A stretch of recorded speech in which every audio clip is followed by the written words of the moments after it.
Welcome to a module that will focus on cryptography. The module will include a discussion on the modes of operation of symmetric and asymmetric ciphers. The models ensure that data that is encrypted using an appropriate algorithm is secure and its confidentiality has not been compromised, provided you have successfully protected a key used for encryption. We'll also take a look at cryptographic applications, the cryptographic systems that are used today. Most cryptographic systems today use hybrid schemes. A few words of introduction. Throughout the course, we have emphasized over and over that encrypting is the only viable solution that guarantees top data security and authenticity level.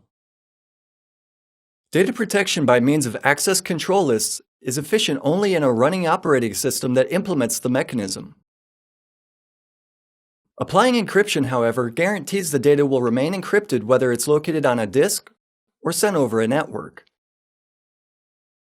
As far as encrypting is concerned, let's start with a more basic term: coding.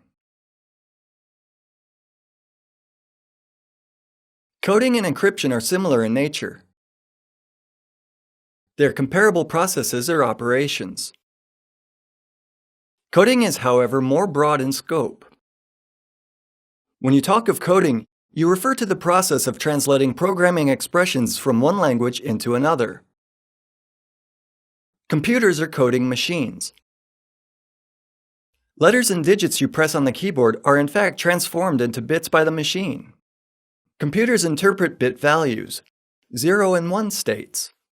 As regards data confidentiality, steganography is a peculiar subtype of coding. Steganography is a method for hiding information in such a way that only a person who knows where to search is able to find it. The image is blurred because it's multi-layered. The first layer contains an image, but the internal layer has completely different data. The internet is brimming with tools to hide information, for example, in image files. A human eye is not sensitive enough to discriminate detailed transitions, for example, in shades. If color depth is, for example, 24 bits, the last 6 or 7 bits are actually invisible for humans. These bit values don't add to your image reception. You don't have to put color information in them, but embed data there. For example, text. To extract it later, you'd need a specially designed program that looks at the last 6 or 7 bits and converts them into text that is later displayed. This means that it's possible to publish information intended only for a specific group of recipients on public websites. Everyone will be able to see an image, for example, a Windows login screen image. This is a rather homogeneous image. There are a lot of redundant bits that are an ideal place for embedding coded data. A person who downloads the file and extracts the hidden information will be able to read your message. What's the difference between encryption and coding? If you want to encrypt some data, you assume that the encoded information will not be read unless a recipient is in possession of an additional piece of information, a key. An encoder, a special type of coding machine, must have some additional information, a key. At least in theory, this key is necessary to invert the whole process and decode an encrypted piece of information to receive it in plain text.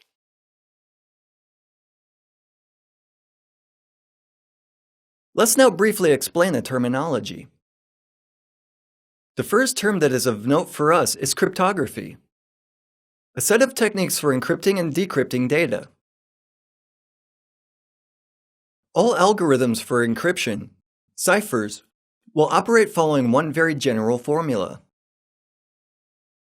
A ciphertext is a result of transformation performed on a plain text. The general scheme is very simple. You can divide ciphers, coding machines, at several levels. The first division can be made based on what key, parameter, is used by a specific algorithm. In this regard, ciphers can be classed as symmetric or asymmetric. We'll return to them later in the lecture. We'd like to focus now on a different vital differentiation.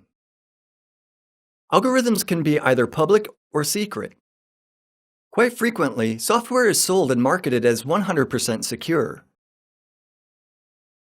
The data processed in the software is encrypted using an obscure or little-known mechanism.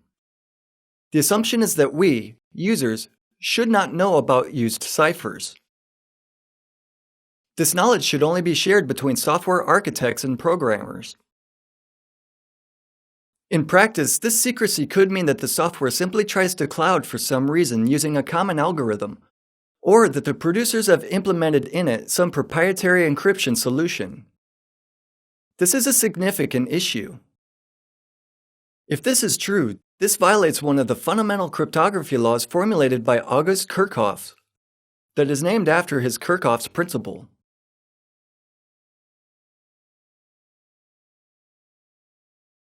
The principle stipulates that the security of a cipher should only depend on the security of the key. It should not depend on the secrecy of algorithms used for encryption and decryption. This is a very simple maxim that, reformulated, also means that you can't make a public piece of information secret. If more than two people know something, it's no longer a secret. Ciphers are obviously implemented in all copies of a given program. It wouldn't work without them. Even if program creators wish that the ciphers remain secret, if you're determined enough and have enough time and knowledge, you can debug a program or analyze the operations it performs in some other way, and use this to extract data on the operation of the used algorithm. Why is this so dangerous?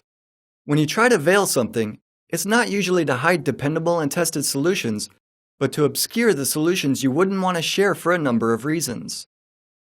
This is a particularly lamentable security practice that is known as security through obscurity. Speaking from experience, almost all solutions that have implemented secret cryptographic algorithms have shown to be too weak. Once the operation mode of an algorithm is discovered, breaking it is trivially easy. And discovery is always a threat. A practical consequence of Kirchhoff's principle is that you should never use secret ciphers. It's possible to roll off a huge list of instances to support this law. You might remember, for example, that not so long ago an encryption system was employed on DVDs. To make viewers able to legally watch the video they purchased, a key had to be located somewhere for content decryption. This information was public. Once the DVD Content Protection Standard was published, programs for removing the security mechanism were developed and put on the internet within days. Microsoft had the same problem with the first version of Xbox. The console was protected against installing some programs or modifying the operating system the device used. And again, in spite of the fact that the data in the programs were encrypted and that their authenticity would be checked, despite secure cryptographic mechanisms being implemented, the key itself had to be stored in the Xbox. The cryptographic system would not work otherwise. Before long, people would develop methods for hacking the console. It's impossible to successfully protect a public piece of information. Cryptanalysis, on the other hand, is a set of techniques used to reverse encryption without knowledge of a key. This module will discuss cryptanalysis later when comparing various algorithms, especially public key algorithms. The security of a ciphertext is the ciphertext's immunity to cryptanalysis. What, generally speaking, does this security depend on? The first vital factor is the used algorithm. The security of the ciphertext is also influenced by key strength. Strictly speaking, it depends on the key randomness. We'll refer to this concept as entropy. It will also be covered later.